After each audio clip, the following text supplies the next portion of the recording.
everyone. Welcome to Toy Break episode 185. I'm Aileen. I'm George. I'm Eric. I'm Jim. Welcome to the couch, guys. Thanks for having us. It's been a long time since you guys have both made appearances, though. That's right.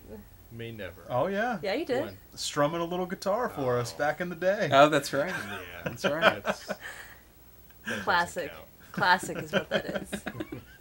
So we're going to count this as Jim's first appearance. Yeah. Official first appearance. Eric was one of our... Actually, you were our first guest on Toy Break. Please don't go back and watch that episode. Do yourself a favor. It's coming full circle. We tell people So I all hope the that time. doesn't mean that this is the last episode. Then. That would be full circle. No, it's definitely not. Okay. We have at least one more. No. All right, so for those of you who may not know, Toy Break is your weekly internet show featuring reviews and news all about the wonderful world of toys, including, but not limited to, designer vinyl, action figures, customs, plush, events, how-tos, artists, manufacturers, anything we can bring you. Many hats you wear over here, yet you're wearing no hat. Ironically enough, I don't wear hats at all. So let's start off by thanking our sponsors like Paysaber, Grumpy Bert. Art Attack Toys. Dragatomy, Tenacious Toys. Fuzzy Balls Apparel. Mini cassette tees. Time Bandits, Happy Panda Toys. Monster Workshop. 3D Retro. and Button Lab. Oh, Couldn't have gone smoother. Edit. Oh, no. Hiccups. That can't It's Jim's happen. fault. So we have the custom Mummy Boy contest currently going. You can win this unique, right here, custom Mummy Boy, courtesy of Deluxe by visiting his site, deluxeart.blogspot.com and deluxe.bigcartel.com, and post a short poem about any of his customs in the October Toys forum section for contests. Do it. Deadline is October 19th. It's coming up. You guys want to check that out? Little custom Mummy Boy? Check it. Let's check it. Tell us about the other thing. We're going to start another contest. We're going to start it now because it's a Halloween-related thing. Ooh. I know you've heard us talk about Charles Marsh on this show many times, Monster Forge on the forum. Very talented artist and painter. He has donated a custom pumpkin head vinyl that he has painted up from the Michaels vinyl line. And he's donated that to be given away. Came out pretty rad. Dope. It is dope. Dope is what it is. We have It one is cool. quick bit of news before we get into the meat of the show. George, would you like to tell us? Yeah, the Venture Brothers toys are trying to be made. They're They three are and trying to be 3 made. 3/4 inch figures. These are by Biff Bang Pow. Series 1 will include 5 figures: Hank Ventura, Dean Ventura, the Buddy Holly version, Dr. and Mrs. the Monarch, Red Speed Suit Dr. Venture, and Season 1 Phantom Limb, which are currently available for pre-order on entertainmentearth.com. It's $50 for the set. Here's the catch. They need a certain number of pre-orders by October 31st to put these figures into production. So if you do want to get these made and help them get these made, go pre-order them now. And go Team Venture. Do it. These, to me, this is the way I would have liked to have seen the line come out first. 3 Before 3/4 those inch action stupid, figures? like, retro Mego style ones that looked awful. But that was just my opinion. I don't know if you guys like them or not, or I've never seen an episode of Venture Brothers in my life. I don't really watch Venture Brothers either, but I do like the style of these. It seems like they would translate better to a sculpted figure. Yeah. Yeah. Based on what I know of it. Most everything does. So we'll see. I think. Uh, That's my yeah, for the most part. Biff So- Bang Pow's track record is iffy in my opinion. So It's Biffy. it's biffy. So we'll see how these turn out in the end. Pow. But if you want Venture Brothers toys at 3 3/4, you got to go pre-order them now. So do it. All right, so let's get to the meat of the show. Hello, meat. Hello, meat. Let's Hello, meet the buns. meat. Wait a minute, yeah, wait, Jim and George are the buns. Oh, wait. We're not going to go into that one. All right, so Jim and Eric are half of the force that is known as the Four Horsemen, which are probably the top toy sculptors in the industry right now. Welcome. Thanks for having us. Thank you. Would you like to tell us a little bit about what you do in the toy world? Sure.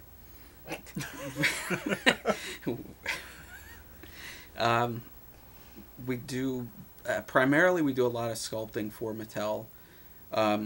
Biggest thing we're working on now is Masters of the Universe Classics. Never heard of it. No, it's a little brand. Most people haven't. And we also do a lot of their DC Comics figures. Some of the stuff for the DC movies. We did a little work on Ghostbusters. Nice. So a lot of their collectible stuff. And then we good also Mattel stuff. Yeah, as far as I'm concerned, it's my favorite stuff. But I don't know if I'd be that into working on Barbie, so it's just me. But we also manufacture our own stuff too. We do a lot of our own properties, and then we also recently have been doing Outer Spacemen. Yes. Which it's all Glyos compatible. We work with Matt on that stuff.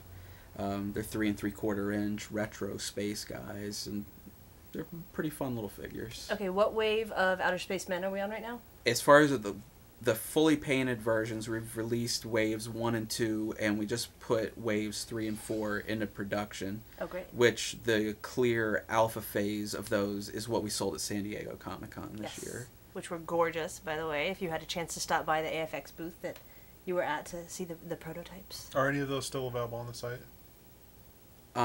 I don't think so. I think there was a few we put up afterwards, and I think those are already gone. But the next thing up is actually at New York Comic-Con. I don't remember who's getting which, but Series 3 and 4, we're doing a beta wave, which will also be a clear wave. And that exclusive is going to be split between Toy Tokyo and AFX. We'll each have half of that. And one of those is the little dude, right? Alpha 7. I love that guy. Adorable. Okay, so you guys are also doing the Fantastic Exclusives is one of the properties that you guys created, which is not just characters, but like a whole world. Right. Yeah, Fantastic Exclusive is something that we started, I guess it was probably about 4 or 5 years ago. And that's where it's very, in action figures, it's very tough to come up with a homegrown property. Yes. And so part of the way that we wanted to promote it and build up a fan base was we had fans vote on every aspect of the toy line, from what type of genre they wanted to see, what character it was going to be, the scale, the articulation, accessories, all kinds of little parts of the process along the way. And so we've created one line called Seventh Kingdom that was born of that, and another one called Gothatropolis. And Gothatropolis is where our Scarabus figure came from that we sold at San Diego this year. Gorgeous. So, thank you. Yeah. And you guys are continuing with that, right? Yes. So. Yeah. It's an ongoing process. And like I said, building up an action figure brand these days is, without a cartoon or movie or any sort of tie-in is very tough. So we're kind of going, at least by today's standards, we're going backwards. We're doing the toys first and then trying to go entertainment second, more like it was when we were kids growing up. I think a lot of people may not realize that a lot of toys came out first back in like the 80s and stuff. Yeah, I mean that Before was more, especially like late 70s, early 80s, before the whole FCC laws changed and a toy line was able to have a 30-minute cartoon or commercial, essentially. Right. And that was when things started to change over. But before that, so much of what we grew up with, it was a toy line first. It was designed to be a cool toy. And then if it made a great cartoon, later down the road, then great. Cool, then great. But, the toy was where it was born. Mm-hmm. I think a lot of people, again, may not know that Masters started out that way. Yeah, I mean, Masters is probably one of the great examples. Maybe G.I. Joe might be the other one. Yeah. Transformers, probably, like some of the big 80s properties. But yeah, Masters of the Universe, it was a toy line for, if I remember correctly, maybe 2 years before the cartoon hit the airwaves, and it was a hit already. And but how did a kid know to buy it? I don't know. They just, I don't know. They walked into this toy store. They saw a cool toy, and they asked their mother to buy it. Where do you find a toy store? It was a lot easier back then. They used to have them in things called malls. What's a mall? It's like online, but in real life. Pre-Walmart. Let's just put it that way. Yeah. That's tough. That's tough to do nowadays, to do it the way you guys are doing it, but it seems to be working out pretty well. So you've been able to put out some cool figures at least. Yeah, I mean, so far so good. I mean, our business model right now with that stuff is if we can break even, we're happy. Right. Like, it's just... Sadly, that's it with a lot of toys right now. Yeah, I mean, the market's tough right now. There's no doubt about it. The economy's bad. People have less disposable income. I bet you wish those fans would have picked a smaller scale figure to be making at this point. Well, that's where Outer Spaceman comes in. Yeah, exactly. 3 3/4, always good. So here's a question: how has it been, for since developing your own line, you guys were you only have to answer to you, and now you've got basically a licensed property with Outer Spacemen. How has it been different designing your own figure and just doing what you guys want as compared to now you have to answer to someone else? Even though it's kind of like you're putting out the toy, you still have another guy to answer to, correct? Like, it's, I mean, I guess more than anything, it's just another step in the process. Okay.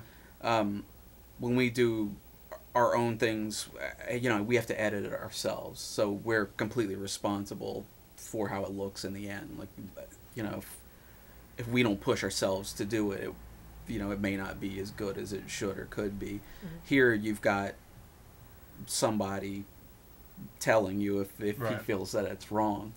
So is it kind of nice then to have that pressure a little bit, to be like, it kind of keeps you on track with where you're going? Sometimes. Yeah. I mean, it keeps you on your toes. It definitely does. And it's different too, because if it's our own property from scratch, I mean, we have a vision of it from the beginning, so we know what that sketch is implying that the toy should look like. Right. Whereas this is our licensor on Outer Spaceman. Outer Spaceman was a line that was on the shelf in 1968.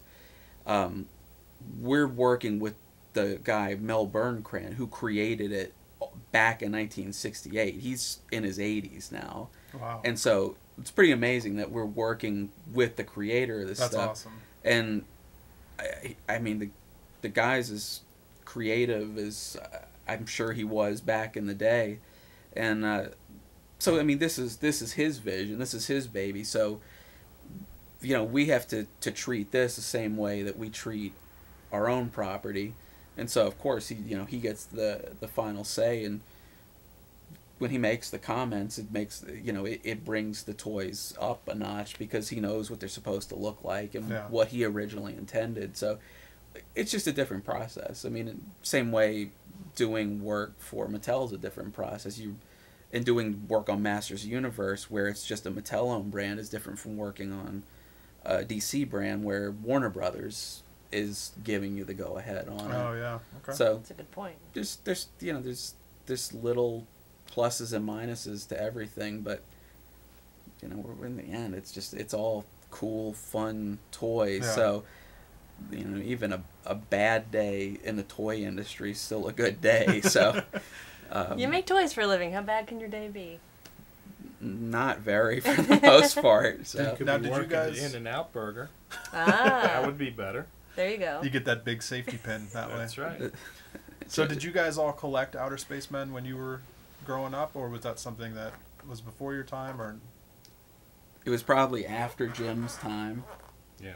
And it was before mine, because I was born in 72, so they were off the shelf by the time I was born. But in like around the time, I don't know, 77, 78, after Star Wars came out, Color Forms tried to capitalize off of Star Wars a little bit, and they made a Color Form set that had, it wasn't the entire line of figures, but maybe like 10 of the figures photographed, the prototypes on the front of the package of it. And I had that. And nice. So I always wanted them as figures, because they're such cool designs. And but you just didn't even know they existed. They didn't at the time. They were gone. Like, they were long gone. And so, no eBay. eBay. As an adult later on, I found out No they existed on eBay some of these characters, a loose figure's $1,000. Oh my gosh. A package figure, you're talking, some of them are over $5,000. Oh my gosh. It's, I like some of these figures, to literally for us to tool these and produce these and put them on the market is probably cheaper than buying some of these figures mint on card on eBay. That's like unheard of. That's ridiculous. It really is. I mean, most toys don't retain that sort of value. Not anymore. Not anymore for sure. I mean, not since probably the except the everything 90s. the Four Horsemen make. if you say so. Speaking of everything the Four Horsemen make, people can go to storehorseman.com to check out everything that you have for sale. Yes. And fantasticexclusive.com. Yes. To vote online and see what's happening in the Fantastic Exclusive world. Anything else? Fourhorsemen.biz, which that's probably, I guess, our most active site as far as news and updates and things like that. It's been nice since you guys added the blog and everything. It's been cool to get the updates like that. Yeah, it was a good format for us to move to because it's much easier for us to just drop information in there because updating a website is something that we don't have a lot of time to do. Gotta make toys. So gotta make the toys. So I mean anything that simplifies that process is a plus. Excellent. Well, shall we get on to talking about some other people's toys? Absolutely. Yeah. All right, I think it's blind box Jim, time. you pumped? I'm ready. Do you guys know what time it is? Blind box time! Blind box time! Blind box time! Alright. So we're going to start off with some South Park. Pass those down. Take one, pass it down. Kid Robot South Park zipper pulls. Sure, because everybody needs zipper pulls. Do you guys ever use a zipper pull in your life? Ever? Do you have zippers? I've used the zipper pull that's actually attached to the zipper when you buy the clothing. It's a zipper pull. Yeah. Oh, I thought you said a zipper pull. Pull. Oh, okay. Pull. Like you add it to your coat zipper. And you open from the bottom. Well, no, wait. First, you got to pick which one you want. Yeah, you don't just dive in. Whatever. You ever seen the show before, Jim? Whatever. It's all good. I kind of want Terrence and Phillip. Oh, what's that guy? Oh, I want Mr. Hanky. What is Christmas this, poo, yeah. He's Mr. right there. Hanky. Captain Chaos. It's not Captain Chaos. Major Chaos? Butters? Butters It's alter Butters. It's Butters, but it's not Captain Chaos. Is it Captain Chaos? I think that's right. I don't know. That's not right. I want him. Major Havoc? I don't know. I want something like that. I want the gay biker. Of course you do. That guy's awesome looking. Oh. Eric? Either Mr. Hanky or Satan, I would say. I'd be happy with either of those. Right, now is that we alright if I pick two? Yes. Open from the bottom. Bad decision. You're a guest, so we'll say it's okay. It is easier to open from the bottom, Jim, because they have that sticker, the hologram on the top. That's right. Ooh, and then you it can feels reseal big. it if you want. I learned that today. Oh, I got Cartman. This I'm not doesn't feel disappointed. promising here. So far. Smells good. Just a light vinyl smell. Is that sad though? Because it's like I almost feel like the That's life is. Cartman, right? No, that one is Kyle. Oh, that's Kyle. I can never. Ralph Ooh, this isn't too bad. I'm not too sad with mine. I got Chef. Nice. I got Oh, Chef that's too. right. Ah, you That's guys cool. match. You guys have to partner up when we do pairs things. What do pairs? It's like a pair of chocolate salty balls. There it is, right there. Actually, Actually, go on your zipper, huh? Sure. or your cell phone, like a little cell phone That's charm. awesome. I like these. Anywhere. I have used zipper pulls, but only on like my backpacks. Yeah, if you got a backpack with a little How much do zipper. they Bag. sell for? Or don't we talk money on the No, show? oh, we talk money. I think these are $5 or $6. That's not too bad. They're nice. It's not too To good. be fair, it kind of looks like what you get out of like a 50-cent vending machine, though. No, but they're cool. I like these little things. Excuse me. I'm actually not too sad about that's these. Pretty, Really? That's really cool. Cracking myself up. You want, Jim? Would you just- like to trade, I don't know, the paint's... or you want to? Wow, the paint on this is not great. I don't know if No. yours is better than mine. Mine's That's kind of fuzzy. Like around the This hat is rim alright. and yeah, stuff. look Yeah. at his face though. He's got Oh, like yeah, a he's white really around his bad. beard. Maybe he's like the Michael Jackson version of Chef. Vitiligo. All right, so these are whatever. There they are. They're good. Pulls. Zipper pulls. They're fine. They stand. That's nice. It's a fun whole character, not just a flat. We'll go into look at that. Very sturdy. For trading? Stand. Yeah. Trading party. Okay. Excellent. I like that they stand. You could take the stupid thing out of his head, and you can just have a little. Yeah, I mean, if you wanted a little small collection of South Park characters. And we know you do. I actually would probably collect these more than I would collect like the Mezco ones or whoever made those other South Park ones, the big ones. Yeah, well, I mean, for little guys that don't have a lot of detail to them and stuff, small sometimes works well. I like the way they look. I'm down with these. I have no problem with them. I'm okay with them. I have no beef with them. I'm neutral. All right. Let's like do Switzerland. Reviews? Let's do some reviews. Up first? This is White Limo by Huckleberry Toys. This is a Foo Fighters release. I'm sure you guys are familiar with the band Foo Fighters. Have you heard of a band? They're called the Foo Fighters. They're getting big. Kids these days are listening to them. I've heard the name. It's actually the 20th anniversary of the Nirvana Nevermind album. Really? Speaking of Foo Fighters, Dave Grohl. Wow. Well, right now, Dave Grohl's new band, Foo Fighters. New band. They have a song called White Limo, and in the video, they're driving the Foo Fighters White Limo. Please. So these are collectibles that you can get only from the concerts. They are $15. You can go to foofighters.com if you want to try and find out. Sometimes they put some on the website. Where the concert is. But you can, like they threw a few on the website just to see how it would work, and it sold out instantly. So it's a pretty funny souvenir, especially if you've seen the video for White Limo, because the whole video is just them driving around in a white limo. It's a thing. And like, think about when you go to a concert though. It's a very simple, there's nothing fancy about it. It's a white plain limo. white limo with the Foo Fighters logo on each door and then on the trunk. But think about when you go to a concert and they're like, oh, $40 for a shirt, and everything's ridiculous. This is $15 and you can throw it in your pocket and. Boring. No? Okay. No. I'll tell you. We're not selling them on it. If I was going to go to the concert. Would you go to a Foo Fighters concert? I mean, no, not necessarily. I don't mind the Foo Fighters. I like Foo Fighters, but you like. Don't mind the Foo Fighters. If I were going to go to a concert of a band I liked, and they had a merch table, and they had the option to buy a toy or a T-shirt, I would leave with the toy. True. How much? So, I prefer to leave with another toy though. A different toy than this, you mean? Or I would spend the $15 on beer. I mean, so you get half a beer then? Yeah, I would go for the half a cup of beer. I'd go for the teacup of beer for $15. I don't know if I'm qualified to really. You're not too into the Hot Wheel type it. cars or anything. Well, right? I don't know what this is. I mean, it's nicely made. Yeah. I don't know. It's just a souvenir. I mean, I don't really. It's not even a late model car.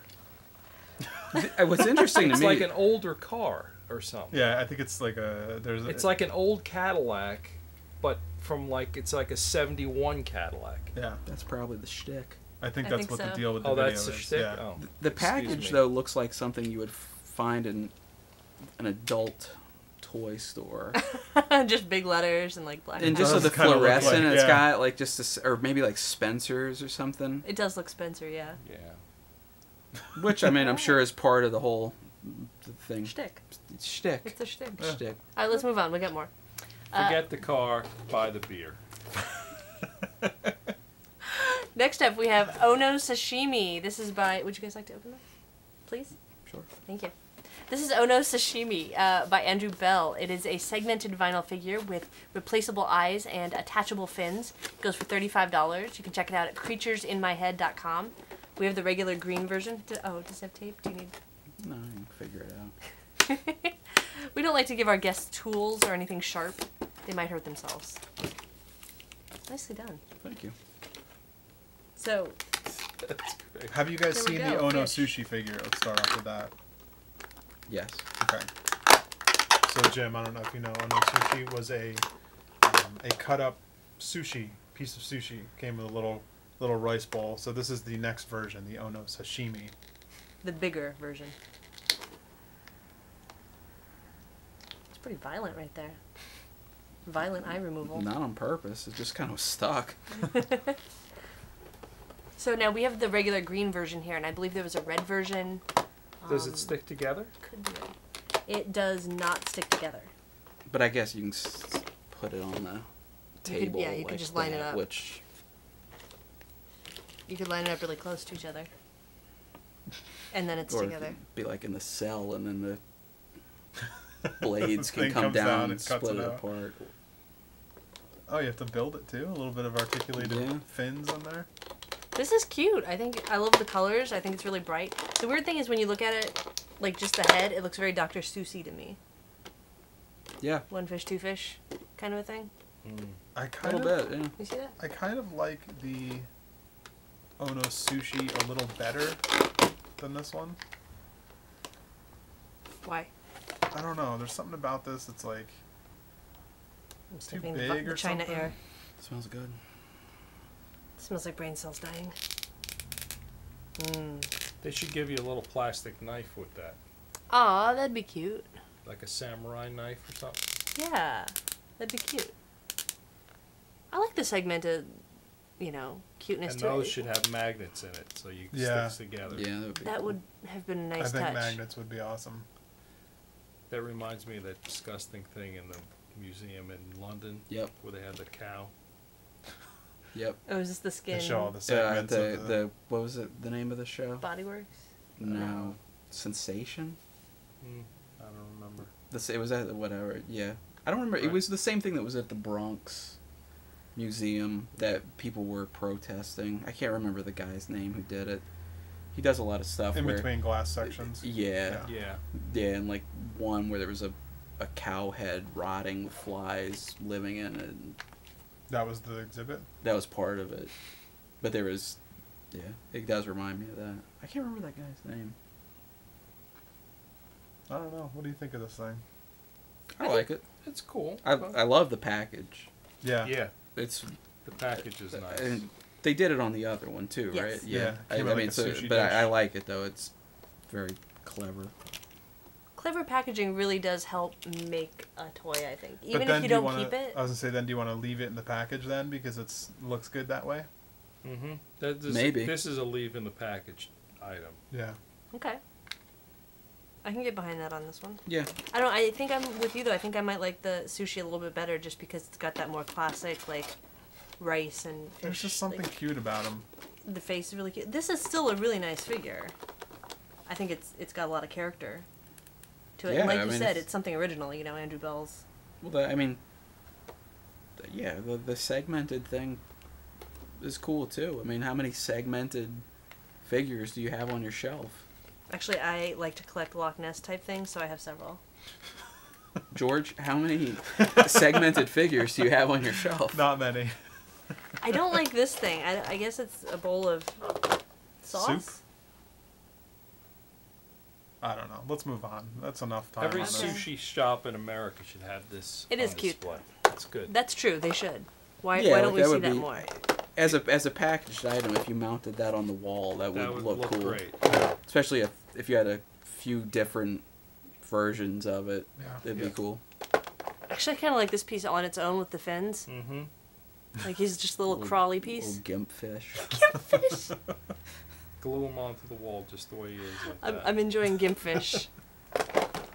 All right, next, I'm very excited about this next part. George, would you like to bring him out?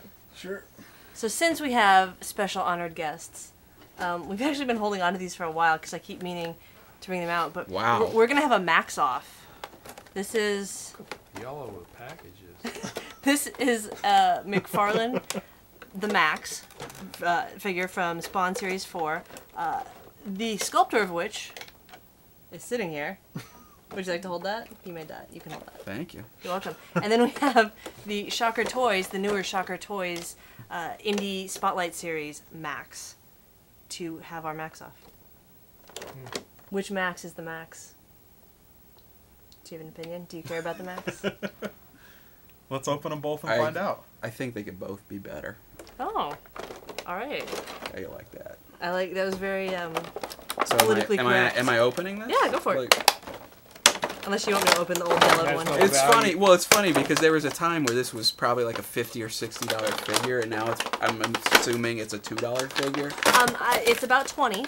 You can find the McFarlane one for about 20 online, and the Shocker toys I could not find for less than about 35. Although I did find this one for like 80. This thing's freaking heavy. Okay, so this one comes with 2 Izzes. I know, it's weird, right? How many Izzes in the old one? One Izz or 2 Izz? In this one, in the original release, it was just 1, but they also did a special edition that had, was it 4 or 6 or something like that? Holy cow. And they gave them away at Toy Fair one year for free. And didn't they do a bag of them at one point? Oh, they did the bag. Yes. Yeah. I think that actually might have been the year they did it at Toy Fair. They might have been promoting that. Okay. Very different. More paint on the Indy, but that one has more character. I don't know what this is supposed to look like. Does this one have bendy in it? No. I think no. I think it's it's just PVC. This one's a bendy. Oh, well, that makes that one way better. So far, McFarlane's winning. I don't know what this thing is. I don't remember. That's a girl is. Yeah, I don't remember that either. Remember a little pink fairy is. But... Cross-dressing is. Okay. Let's see. We have 2 heads here. We have regular head and Hairhead. Hairhead. Let's put Hairhead on. Since the McFarlane one's got the hairhead, you should definitely do that. That on there? That was on. That's all it pops in. It didn't pop though. It needs to like. I think that's it. That's it? Yep. Okay. Sorry. I guess. Hey, Indie Spotlight, check it out. It is heavy. I'm going to have to just fess up here and say I don't really know the Maxx all that well. I don't Really? think I've ever really watched it or anything. Really? Watched it. What about read it? I have a couple books. I think Jim has an opinion on reading.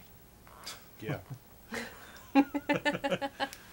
I have a couple books. I think I have like the Maxx versus somebody or something like that. I don't remember which one it was. All right, so okay, then you're judging it solely as an action figure. Yeah. So what do you like? I don't really care about articulation all that much. Funny from the guy who has an articulation tattoo. But so I don't know. It doesn't really matter if my toys move. I think they're both fine. I like the sculpting on the McFarlane one better. Good job, Eric. Thanks. But I like the overall like size and feel of the indie one, the Shocker. Again, though, that articulation feels kind of loose. Like if you pose it on your shelf, it's kind of the arms are gonna fall down. Yeah, see, it just falls right apart. That happened. All right, well. So McFarlane wins, and this one has the real hair accessory. Which I don't know if that's a good thing or a bad thing. I guess that's personal preference. That one you can melt down and make about 25 normal action figures. This is about 5 pounds of plastic here. It's really big. I feel like too much articulation and being that loose, like it's just gonna fall. That thing is consuming the world's supply of plastic. So this is about 50 Glyos figures right here. Easily. And that thing's all hollow ABS, so that's a little much plastic and a lot of air. Yeah. And this one, this one's not gonna fall over. I guess that one's not. They've got really big feet. I like the paint better on that one. Yeah. It's definitely, I don't know, it's weird. It's funny that it's the same character but such a different style. What do you guys think? Come tell us in the forum. Are there any old figures that have been remade by the same or other companies that you guys have a preference over? Well, there's about 1 million Jasons, about 1 million Freddys, about 1 million, who else is in that line that they do? Jason, Freddy, Texas Chainsaw. Yeah. Michael Myers. Michael Myers has been done to death. Done to death, get it? If you're looking for a Freddy, if you're looking for a Freddy or a Jason, though, you could probably find one by every company out there. It's only a matter of time before Kid Robot gets one. Have they yet? Good question. Interesting. Actually, as far as the Maxxes go, the one that Shocker did that was the little... Oh, the little, like PVC one. I actually like that one better than the figure. So, Sam Keith was a guy who did... He very expressive drawing style, and so it was also very inconsistent. So if he felt like drawing him hunched over, he was hunched over. If he drew him with his chest out, his chest was all out and the arched back, and things changed up a lot. But I always liked... Get good reference. Well, actually, when we worked on it, it actually was easy to get it because he actually drew us sketches directly to go off of, which was pretty cool. Because I was a big fan of the book at the time. But I always liked the more... Like when he draws his characters all hunched over with the shoulders caved in. And, so that's why I like that little PVC one. It was cool. I would like to resculpt the Maxx. It's been a long time. That's an old figure. It is. That's probably like almost 15 years old now. And we just pulled it out of the package, not mint anymore. That's what we do. Wasn't too mint before we pulled it out. Hey, the yellowing just happened. It's not like we made the yellow happen.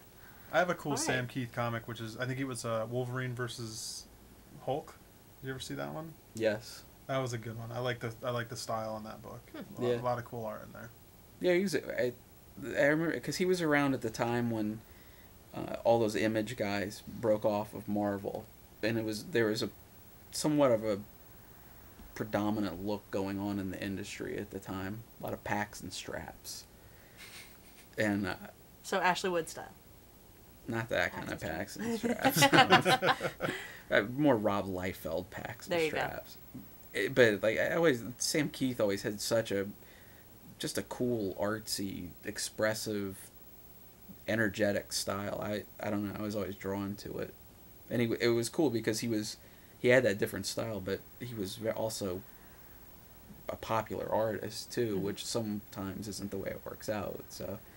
I don't know. I was into it. When that figure came along at McFarlane, I was very excited about it. Are you happy with the way it came out? I was in the end. How are you now?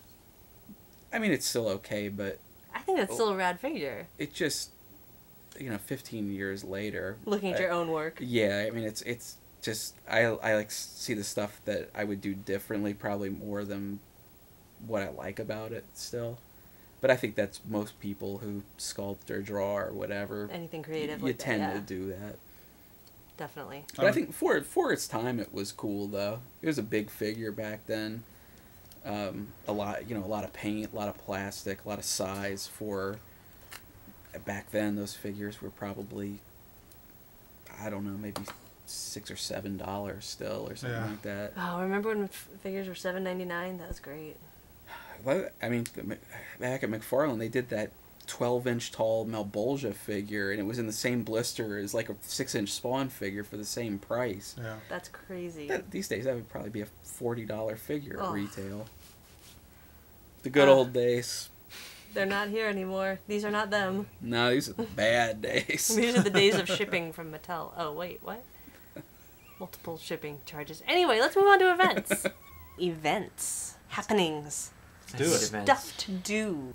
First up, we have the Bellicose Bunny launch. This is with artist Nathan Hamill at Toy Art Gallery in Los Angeles, California on September 30th from 7 p.m. to 11 p.m. You can check out toyartgallery.com and go pick yourself up your Bellicose Bunny. Keep going. Oh, I'll also tell you about BrickCon. It's a LEGO hobbyist event with tons of models on display at the Seattle Center in Seattle, Washington on October 1st and 2nd. You can check out brickcon.org. That will give you all the public day information for hours and ticket prices and all that stuff. Coming right up, New York Comic Con at the Javits Center in New York City, New York. This is from October 13th to the 16th, NewYorkComicCon.com. And everybody on this couch but me will be there. Got Just that right. Here. Damn straight. It's a guy thing. Do you have a booth number or anything that you'll be at? Do you know about it or anything? I know that, Mattel's going to be there, so we'll probably do some stuff with them. And like I mentioned earlier, Toy Tokyo and AFX will both be doing the shared exclusive on Outer Spaceman. I'm assuming we'll probably do some signings at both. And Jim loves hugs, so if you like see Jim, give him a good hug. Mm-hmm. He's a good hugger. He's a good hugger. Good kisser, too. I'm not going to go that far and tell you to kiss him, but definitely give him a hug. Well, you don't have to kiss him. It's just good to know that he's a good kisser. Good to know. Let him know you saw him on Toy Break. You appreciate his appearance. Give him a good hug. What else do we have coming up? DesignerCon. What? They're doing that again this year. This annual art and design convention smashes together collectible toys and designer apparel with urban, underground, and pop art at the Pasadena Convention Center in Pasadena, California on November 5th. DesignerCon.com. And it has moved rooms, so if you go to the old location, you'll find an ice skating around rink. The corner, because it's not in that one. Come to the exhibit hall. So it has moved rooms. If you're going towards the stairs at the convention center, go right. We're right there. The main hall. The main room. So that's it, guys. That was an episode of Toy Break. How was it? Was it painful? We got a little wrap up here. I thought Jim was going to be the first person to go to sleep on the Toy Break couch during an episode. That would be amazing. No one's done that yet. That would have been good. Next time. All right, so don't forget you can save money with coupon code TOYBREAK10 for 10% off at Tilted and ButtonLab.com.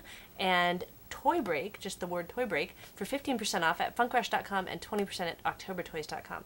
As always, you can visit ToyBreak.com, which is the hub of everything Toy Break. You can download the episodes. You can check out the show notes, which have links to everything that we talk about. You can play with the soundboard. You can come to the forum and participate in the contests.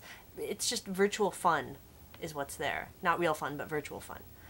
Don't forget, you can also call and leave us a voicemail at 818-AM-I-GOOD. You can email us at info@toybreak.com. You can keep up with us on Facebook at facebook.com/toybreak. You can check out our toy briefs and whole episodes at youtube.com/toybreak. You can follow us on Twitter. I'm at Aileen Gaspar. At George Gaspar. Do you guys use Twitter? You guys aren't on Twitter, but... CB uses it. Which is at Four Horsemen? I think at Four Horsemen Toys. Go to the Sounds good. Facebook. Right If you go to fourhorsemen.biz, our Twitter feed is right on the front page. No, you don't even have to go to Twitter. It's that easy. Mm-hmm. You can also find them on Facebook. I am agreeing with everything that you are saying. I've never used Twitter in my life. Well, then in that case, let's wrap this show up because we have some In-N-Out to eat. So let's leave you with a short look at PowerCon, the first power convention. That doesn't even make sense. The first. It's powerlifting. That's why you guys are in town. It's a fitness convention. It's fitness because we're totally into powerlifting and fitness. Yeah, you can tell, right? This physique. This is a couch full of hard bodies. Well. Can you guys take us out with it? And now here's your toy break. And now here is your toy break.